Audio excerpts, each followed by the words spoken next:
Emmanuel Macron réunit syndicats et patronat à l'Élysée. Le rendez-vous avait été donné par Emmanuel Macron lors de son discours au Congrès, le 9 juillet 2018. Thibaut Camus, poule via Reuters. Les représentants des principales centrales syndicales et du patronat se retrouvent ce mardi matin 17 juillet à l'Élysée autour du président Emmanuel Macron. Pendant 2 heures, ils discuteront de la santé, la future réforme des retraites, le plan pauvreté, mais également l'assurance chômage. L'Élysée souhaite un changement de méthode.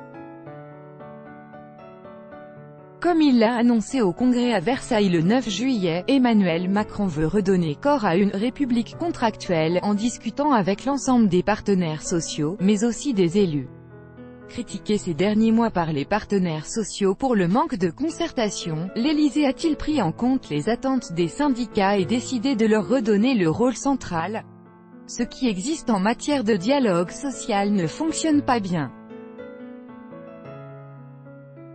On négocie assez peu et mal dans les entreprises et au niveau des branches d'activité, estime Dominique Andolfato, professeur de sciences politiques à l'Université de Bourgogne et spécialiste du syndicalisme. Emmanuel Macron souhaiterait des partenaires sociaux davantage dans la construction que dans l'opposition, des organisations qui ne cherchent pas avant tout à défendre leur appareil et leurs permanents.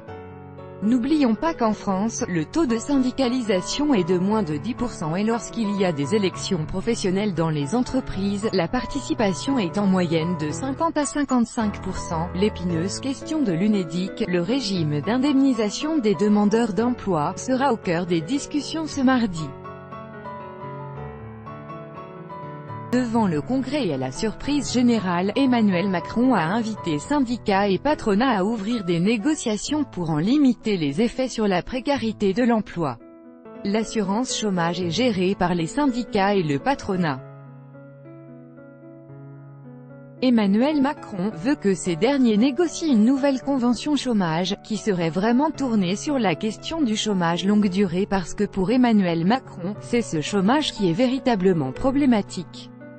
L'analyse de Dominique Andolfato, professeur de sciences politiques à l'Université de Bourgogne 16/7/2018 par Myriam Berber. Écoutez, mais n'est-ce qu'une manière habile pour l'exécutif de donner l'impression de laisser agir les partenaires sociaux tout en cadrant rigoureusement le dialogue? Beaucoup le craignent. Pour Laurent Berger, le secrétaire général de la CFDT, si le gouvernement propose une « lettre de cadrage » qui est déjà la conclusion de la négociation, cela ne marchera pas.